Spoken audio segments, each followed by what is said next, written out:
listening to the Terrific Teacherpreneur, a podcast for teachers looking to grow a successful online business.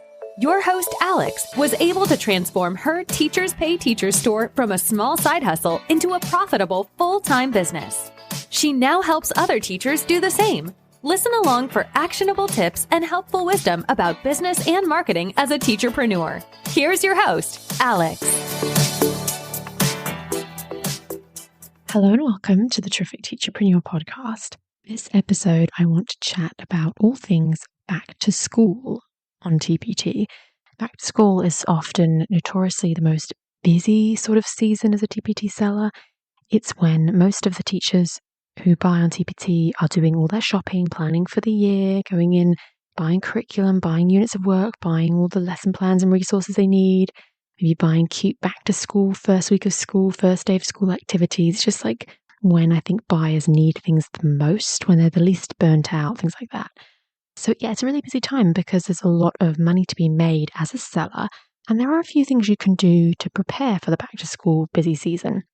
Of course, if you don't want to do anything, you don't have to. You can certainly just carry on as usual and enjoy any, extra earnings that you get in the BTS season. But there are some other things you can do to sort of increase your earnings and to really capitalize on BTS. So let's have a little look at some of my ideas. Now, I want to start off by saying I'm basically going to be listing things here that you can do, and you do not have to do all of them. In fact, you definitely shouldn't do all of them. I think you would burn out if you try to do every single one of these ideas, unless, of course, you've got a massive team of freelancers or virtual assistants or team members or whatever who can help you. But I'm just hoping this gives you some ideas and inspiration. Like you might think, hey, I might try that one thing she said on the podcast. You don't have to do all of these things. I just want to make that very clear. But anyway, let's dive in. What are some of the things that you can do to prepare for the back to school season on TPT in August and September? First up, create back to school themed resources. And what I mean by that is like ones that literally have little pictures of school buses and school children and backpacks, like resources that you maybe have a product line and you make things during Valentine's Day, summer themed things, winter, St. Patrick's, whatever, and you make back to school themed stuff that's really very cutesy and back to school themed. But you can also make back to school needed resources. And what I mean by that is these aren't things that have little school buses on or are used on the first day of school, but more resources that a teacher might typically buy around back to school. So something that they're going to need for a year-long bundle or a certain curriculum, like it's not specific to back to school or even the beginning of the school year, but it's just like something that they might buy at the beginning of the school year, back to school season. It's like, writing curriculum for the whole year, math units for the whole year, like things that you might sell really well. But yeah, those are the two kind of products that you might make in terms of product creation. It can be the usual stuff you make, but with a kind of back to school cutesy theme. It can be things that are really great for the first day or week of school, actual back to school activities or things that people might need around then, like decor and stuff. Or it can be things that they might just prefer to buy at the beginning of the school year, year-long stuff, things that they might kind of want to have from day one for the school year. That's the product creation kind of thing that you could be doing. Next up, so that's like creating new stuff. Next up, though, would be to update your existing stuff. You might already have BTS resources or resources that are needed around that time. So you could be updating the actual products to make them new, fresh, better quality, up to your better standards. And of course, that goes hand in hand with their listings. So you could be optimizing your BTS listings. You've got a back to school themed worksheet. You've got a curriculum that, sells really well this time of year. Like you could be going in and updating the cover, thumbnails, preview, description, whatever, making it the best that it can be, making a new video preview, maybe, you know what I mean? Like you can make the listings better on the things that are kind of back to school themed and really useful. And this kind of ties into my next thing is like, you might update the resources and update the listings of some of your sort of back to school theme stuff, but you could also look specifically at what sells well at back to school. Really look at your data and then do some updates based on that. So optimizing the listings of your back to school bestsellers from last year.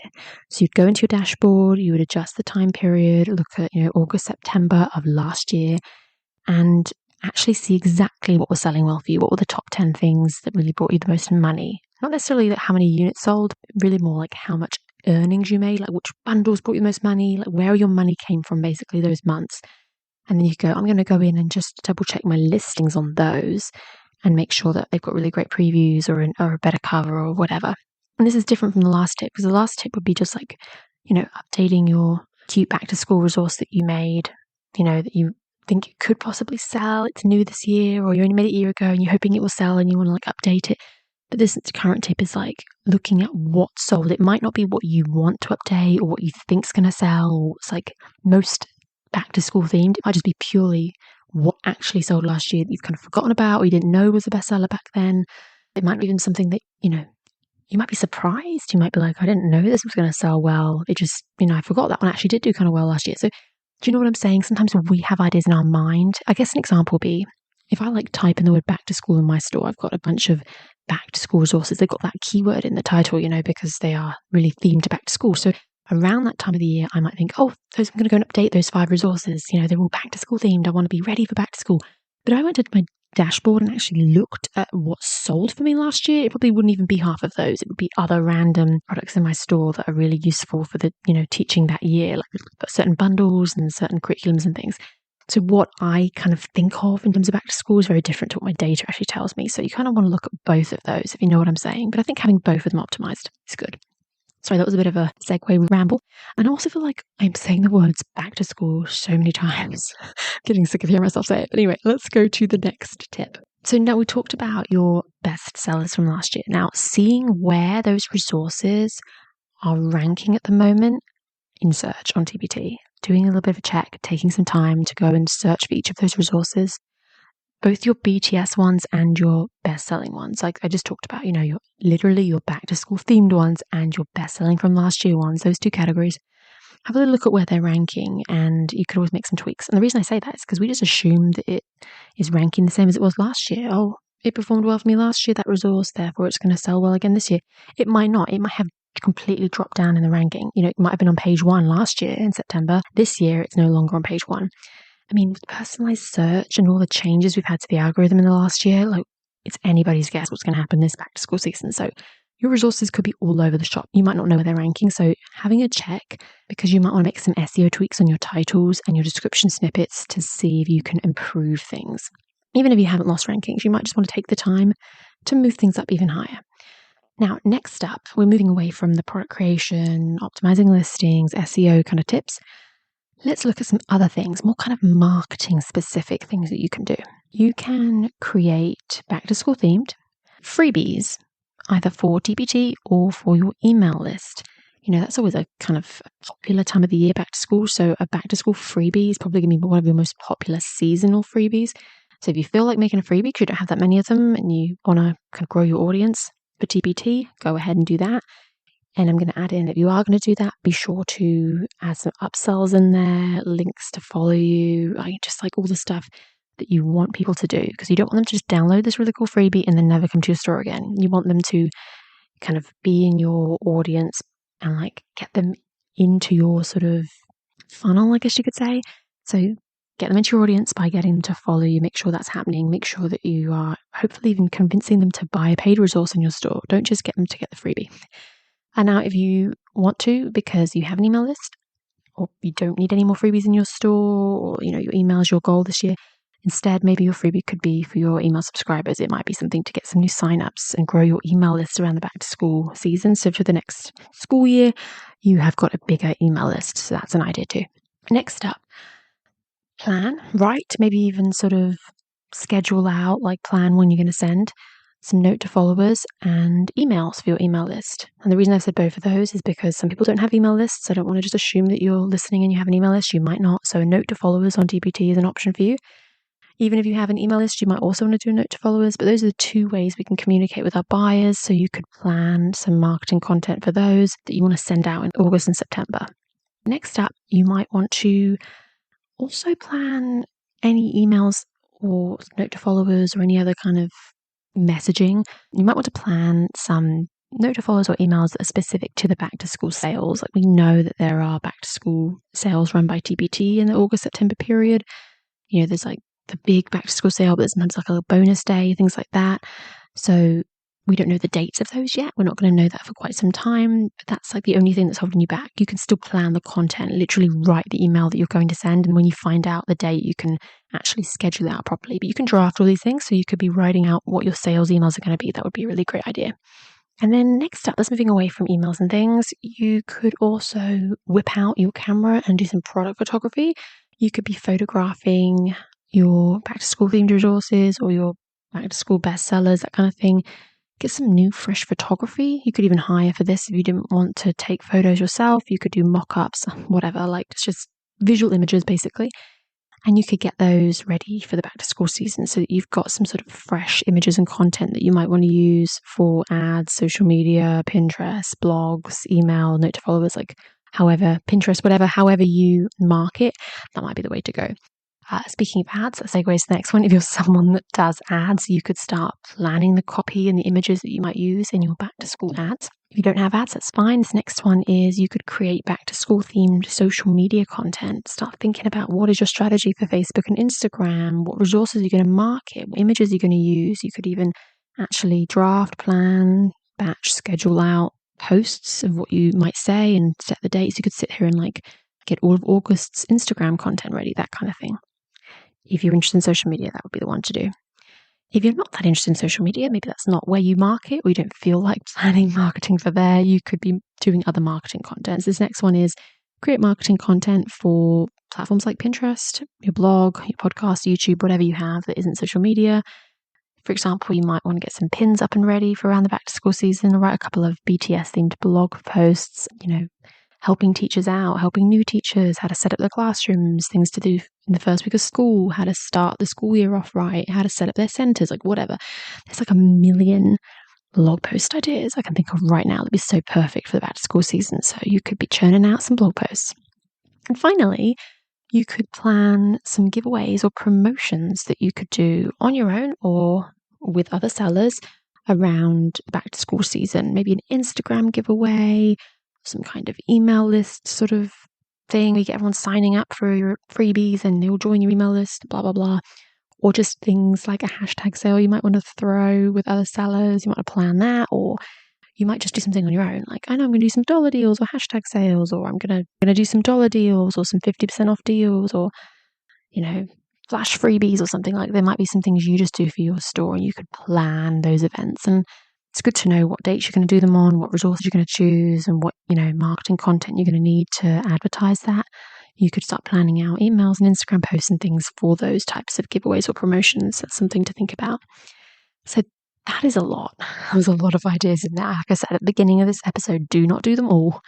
But that is like all the options anyway that I could think of things that you could do to really maximize your success around back to school. And I'll wrap up by saying the best thing to do with all of this stuff, whatever you choose, is you want to create a plan and you want to batch and schedule all of these things. Obviously, other than the product creation, a lot of the marketing stuff, you could be sitting down and planning what dates you're going to do these things, when it's going to happen, what you're going to do. You could sit there and batch create the content, the social media posts, the emails, whatever.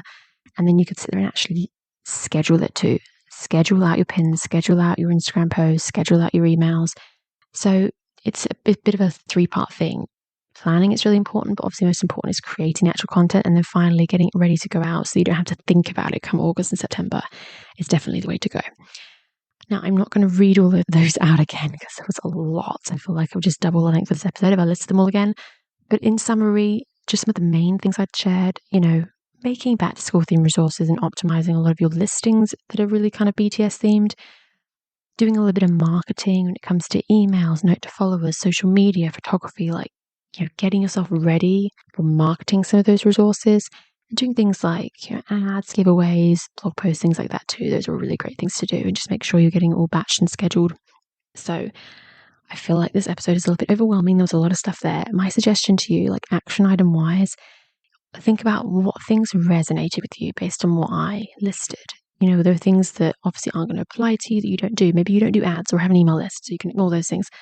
Out of the things I said, what piques your interest? What did you kind of like the sound of doing? Remember, with your business, it's not about what you should do all the time. It's about what you want to do, what you enjoy doing. Business is not enjoyable if you feel like you're always forcing yourself to do boring things that you are bad at or that you hate.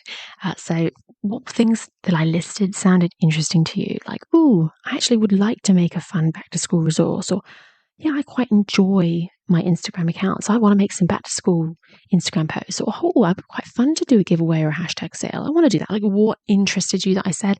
Go for something that kind of lights you up.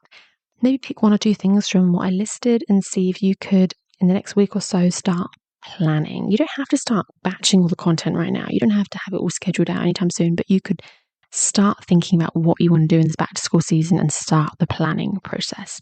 I really hope that these tips have helped. I'm going to put a link in the show notes to sign up for my email list. I have a weekly email I send out. And I've really been adding a lot of tips in there lately. Like today, I was literally drafting emails for my TPT seller list and putting in all these tips about pricing and stuff. And yes, basically my emails are becoming a lot more sort of jam-packed with tips the way my podcast is. So if you're someone that doesn't always have time to listen to podcast episodes and you just want to get those tips and quickly read them, I think the email's the way to go, because I have a theme each month, like covers, pricing, thumbnails, descriptions, bundles, whatever. And I give tips each week, and I've been putting a lot of effort into it. I think there's a lot to learn and a lot that you can get from it. So definitely be sure to sign up to that if you haven't already. And I'll also put a link to the Facebook group in the show notes if you haven't joined my Facebook group already. And the reason I say that is because one of my tips today was about possibly wanting to do like a hashtag sale. And I do sometimes do hashtag sales in my Facebook group. Not super often. I don't believe they're things that we should do super often. But I have been known to do like one a year, and I actually kind of like the sound of doing one around back to school. So hopefully that happens. But yeah, be in the Facebook group if you want to hear about it. But I hope that you have a terrific day. Thank you for listening to this episode of The Terrific Teacherpreneur. If you're enjoying the show, please feel free to rate, subscribe, and review on your preferred podcast listening platform. We really appreciate that effort. Come back for more actionable tips and helpful wisdom in the next episode with your host, Alex. Until then.